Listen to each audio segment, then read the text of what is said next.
Magandang araw mga idol. Ito nga pala ang aking ginagawa sa aming kumpanya. Minsan may mahirap, minsan may madali, at minsan meron din magaan.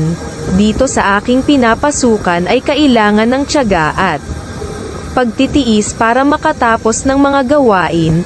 Bawal ang tatamad-tamad dito sa Japan. Kung tamad ka gumawa, wala kang matatapos.